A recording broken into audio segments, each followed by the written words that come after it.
welcome to Dominion today. We are Dr. Mark and Blanca Garcia, and today we're doing a little something different. We're going to do interview style on the topic of foster care in our first experience. So stay tuned because this man right here has got some questions. We'll be right back.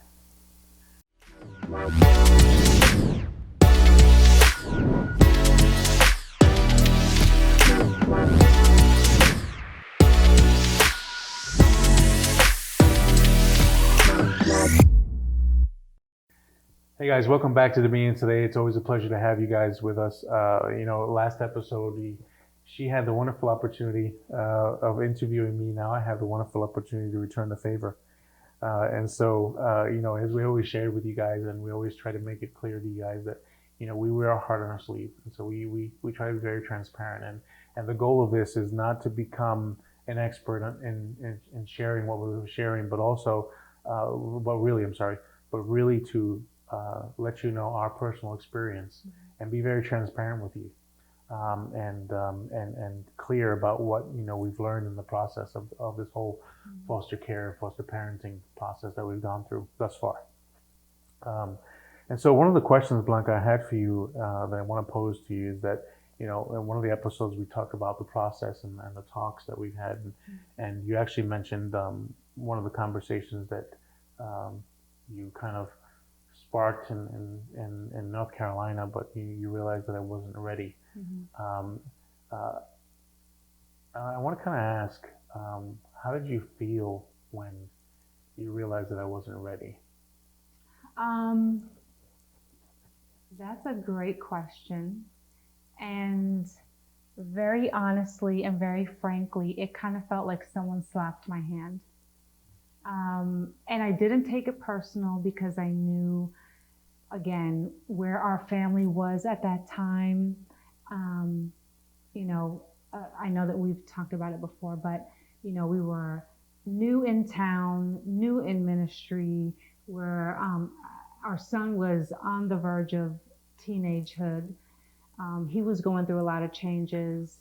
My mom was living with me, so our whole family dynamic was shifting. There were big changes. And so I just remember that feeling of treading really lightly, presenting the idea, but like I said, it really did feel like, no, don't, we have talked about untouchable, certain topics being untouchable. In that moment for me, that felt like an untouchable.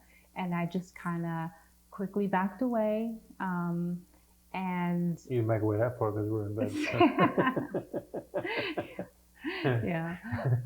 But again, I didn't take it personal. I wasn't offended because it's like when you sit with a thought for a long time, again, you've been sitting with it for a long time. So you've had time to look at it at every angle and process it and, think about how you're feeling and all that. And this was the first time really that you were hearing it. And and correct me if I'm wrong, but I really felt like in that moment, you thought that I was presenting the idea as an instead of. And for me, it was never the case of adoption instead of biological children, but rather both. And that was, again, I don't remember that conversation, so I can't, but I would venture to say that was probably my thought. The instead of, not in addition to or in the like. And so based on that topic, actually, it's a good segue. How did you deal or I guess the issue of secondary infertility? We went through the whole process. We went through doctor's examinations. We went through, whether it be OBGYN or fertility doctors or urologist, go down the list of the doctors that can specialize in helping a family, go through that. When we dated, one of the things you mentioned to me in that talk, if you will, in the car, that, you said to me, well, you can't avoid the fact that I have a 5-year-old. And I remember responding, and to this day I remember responding. And I said to you, that's not an issue for me. That just shows you're fertile. Mm. And so, to come full circle now at this point, and realize that there is secondary fertility for this stage in our lives. How did you process that? How did you? Like this. I think right now in this season of our life, it's, obviously I'm getting older, my body's changing, things are changing. And so the idea is, kind of coming in for a landing. That being said, I kind of say it jokingly, but kind of not. And I say, it's still possible. My body's changing, but I'm not there yet. And so it could still happen, I will say that my intensity for believing for it is not like it was when I was in my 20s and my 30s. But that being said, and I think we may have mentioned it, I don't know, somewhere else before, but we did not exhaust every possibility. Like, there are things that we didn't do, like IVF or artificial insemination or some of those things. Part of me was like, yes, I'm willing to try with extra help. But at the same time, there was a part of me that felt like, if this is really supposed to happen, it shouldn't be that hard, and taking into consideration, going to doctor's visits that are intrusive is one thing, but once you start taking medication that mess with your hormones, that's kind of where I started to see my limits. Because the feeling of every month having that hope build up, and then maybe missing a cycle for a few days, or in some cases it was like a few weeks, and it was like, oh my gosh, this could be it, only to find out it wasn't it. It was like that crash and burn feeling. I remember this one particular instance. It was actually toward the end of the year. It must have been like New Year's, or so. It was like the last few days of December, and feeling like, oh my gosh, this could be it. And then finding out that it wasn't it. And I remember, because we were all home, and because it was the holidays, and just having that total meltdown, and having everybody at home, and feeling like I couldn't get away to really feel my emotions. But just really coming to terms with, I don't understand why. I've tried as much as I can try on various levels, and I just didn't have answers. And I just had to make peace with the fact that God was enough. And if this never happened, God was still good. And because as I got older, I think I also started to come into the realization that to want to have another child is one thing. To have that strong desire is one thing. But it can become idolatry. Absolutely. And so I started to see that, and I said, I want a baby, but not to the point that I want it more than God. And so God is enough. And I remember at one point he had a conversation with you, and he said the same phrase, you echoed the same phrase that he told me, am I enough for you? Having to embrace that was probably challenging. Because in my mouth I can say, yeah, God, you're enough. But emotionally, was he enough? That was the question. So, all right. The yes was really, I think we've both come to the realization of it, is that the yes was to God telling us to do this. I think part of the issue, or not the issue, but the challenges for us was the fact of really just letting go not fully, but letting go with a loose hand, if you will, of the potential of having, bio. And by the way, we didn't do the IVF and we didn't do the other stuff, most because of financial. We just didn't have the finances to do it, as well as the fact I needed, as you mentioned, and I would encourage you guys, men who are maybe dealing with this as well. I had to comprehend that my wife's health is more important, because what would it be worth to have a child but not have my wife with me, because of X issue, you know what I'm saying, and or not having her for the full term of that child in our lives. And so I had to come to that realization and say, okay, I'm not going to jeopardize the health of my wife for a dream even that I may have.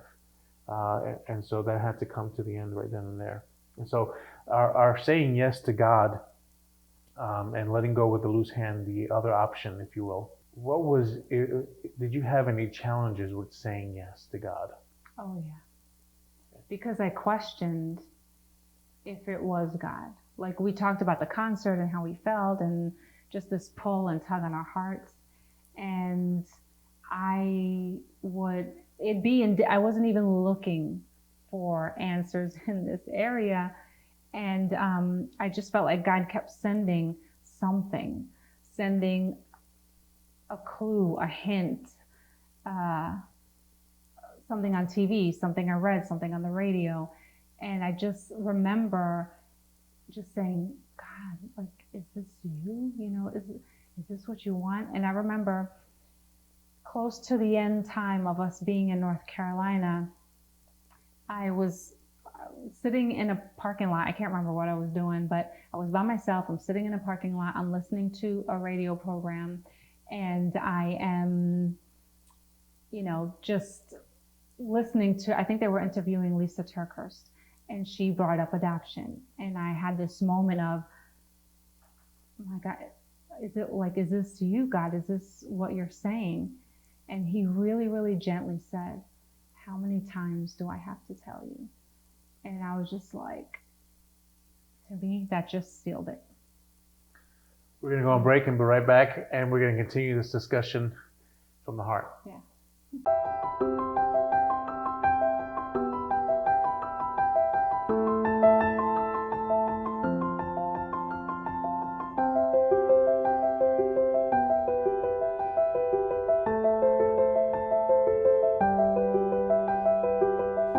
So high school was supposed to be fun, right?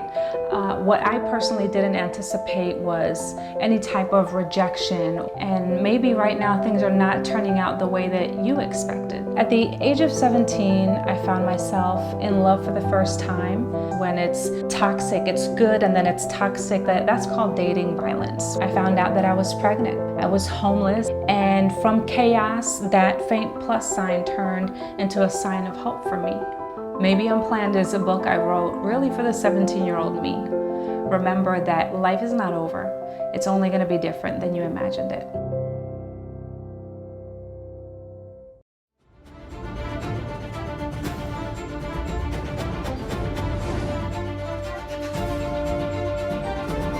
Tell the Father in your own words, I'm ready to believe big.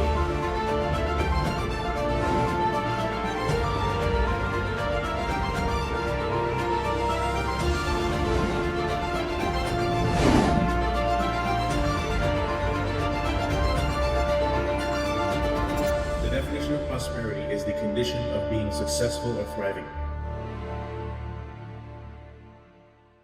Hey guys, if you just tuned in, perhaps you're tuning in at the right spot. God ordained, but we're having an interview process about foster care and foster parenting, and I have the wonderful privilege of asking some questions of my wife. Again, the caveat is that these questions were not rehearsed. She has no idea what I'm about to ask. And so we want to do it this way because we wanted it to be genuine. We didn't want it to be rehearsed. We didn't want to prepare our answers. We just wanted to kind of put it out there. And so in this time frame of I guess close to 3 months and a week with the respite young girl that came to our home, I use generalization not because of, I don't remember their names. I definitely remember their names. It's just we shouldn't do it publicly and mention their names. So and we can't show pictures in public. So what are the top 3 lessons that you learned in this process? And I'll give you time to think about it, but this process of having the children, not in the foster care parenting thing, that come down later, but in the children being in our home. What are the top 3 lessons that you learned in having them in our house? I learned that I could survive life. I learned that I was doing something spiritual that did not feel spiritual. And I learned to get attached. I one of my favorite things that I like to remember is my mom is elderly, and so, she's got some limitations, and so I physically have to, out of necessity, be with her once a week to take her to the doctor, to take her food shopping, to give her certain medications. I have to do that. I'm an only child. There is no other extended family in the area, so it falls on me. And There's no extended family, period. Not just in the area. Yeah, on my mom's side, yeah. And so the way that we broke up our schedules was that Mark was going to take care of the girls in the morning, which that's kind of normally how, once we got into a really good rhythm, Mark took care of the mornings, I took care of the afternoons, and then nighttime and everything, we tag team.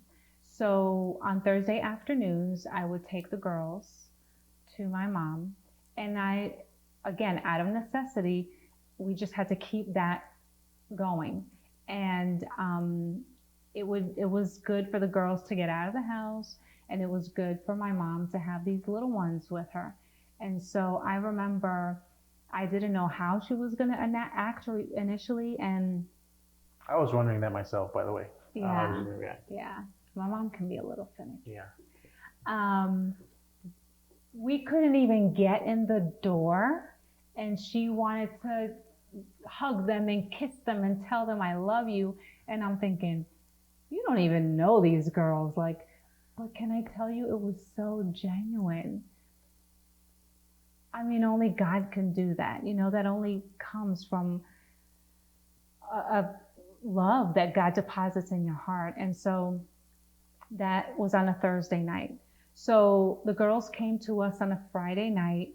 The following Thursday, I'm taking them to go see my mom for the first time. And again, she's just affectionate.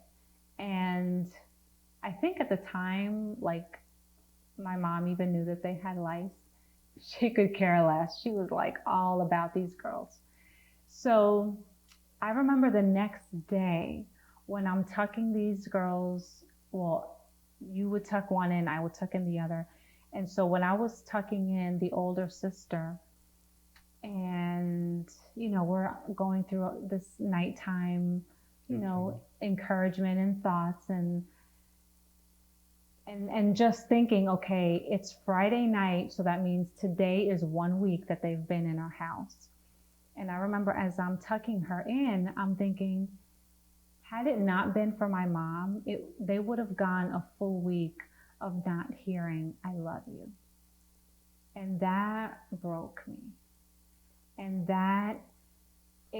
seeing my mom that way with them, it's like it gave me permission to be a mama full on to these girls. And I just remember something happened because of my mom. I remember you were leaving with them. I don't know if it was the first time that you were leaving with them, but when you're leaving with them, one of them, I think, I was about to say her name, the older one, turned and said, I love you, bye. And I'm sitting in the office, I'm like, did she just say that? And it's weird that we react that way. It is, because for them it just comes naturally. But for some reason in us, um, I mean, there's different places where you say I love you. Mm-hmm. You know what I'm saying? There's different ways. You know, in fact, I close every episode. We love you guys. You know, I don't know anybody who's watching it. You know, but you know, and I think when it gets to the level of knowing and intimacy, um, we as adults tend to be very careful of who we say I love you to. And that has unfortunately stifled the not the expression, because I think like we express it fine, but we don't vocalize it the way we should vocalize it. And so, you know, when she turned and said that, you know, and I replied back, I love you too. You know, it was the first time, but I sat there for a moment and I just thought about that. And I think, you know, from there the attachment became easier. Not that where I was detached, you know, don't get me wrong, but it just became easier to kind of progress from there. So, you know, you mentioned. I think it's interesting that your mom. I'm just going to say it. It's being transparent. Your mom has had somewhat of a history of being kind of brash, if you will, when she has her moments. Please don't get me wrong. My mother-in-law can be probably the most beautiful person when you get on the right time. Uh, it's not an everyday thing that she's brash or rude or anything like that. So don't get me wrong. Don't write me letters that I talk bad about my mother-in-law in front of camera and in front of my wife. That's not the case. But there are times that when she is brash, she is very brash. She's very crude, very abrasive, I guess you can say. And you said it, and I'm going to ask a question in a moment. But, you said it that she taught you something. And I'll be honest with you, I would never have imagined that she would teach you that in this stage of my life. Yeah. I would never have imagined that whatsoever. Yeah. At all. And so my question is, you know, that moment gave you the opportunity to see your mom as really a support person in helping you attach. But there is another support group that you're a part of, in quote, support group. And so, you know, one of the things that I'll go on record in saying that, you know, one of the things that has blessed me as your husband is for you to find that place where you belong. That place where the concerns of a man and a husband could never be answered by this man or husband, but by other women that can come alongside you and feel you. So I want to ask, share about the first moment that you, because I remember the first time you came back and you were excited, you felt encouraged, you felt inspired, for lack of a better phrase, you're a different woman. So share about that. Yeah, I grab a tissue. I became a part of the garden probably about maybe like at least a year before we actually got our first placement. And you know, sometimes when you go to women's gatherings and you don't know anybody, for someone like me who is more reserved, I'm not an extrovert by any means, it can be difficult. And so I remember, like, I had gone to it was a business networking thing, and I remember getting there and feeling so awkward. And I was texting my husband within the first 10 minutes, I want to come home, you know? So I had had that experience probably a few weeks before. Then I go to this women's meeting and the same thing. I'm feeling some kind of way about it, anxious. And I get there and it just felt like I fit. I believe I came home and told my husband, these are my people. And I was meeting, some of the people that I admire and have poured into me deeply, meeting them for the first time that night. And I'm so glad that I went, because more than being a place where women that have experienced infertility, secondary infertility, miscarriage, infant loss, foster care, and adoption, more than women that have just experienced that, these are women that are really connected to understanding God, not just as a supreme being, the creator, Lord of Lords, but as the Father. And there's this deep focus on God as a father and as a good father. And so that is something that has just filled me. It's enriched me so much, that has, provided this foundation and stability from which I can then pour back into these girls, and I really believe even to you. It's just been really good, really good.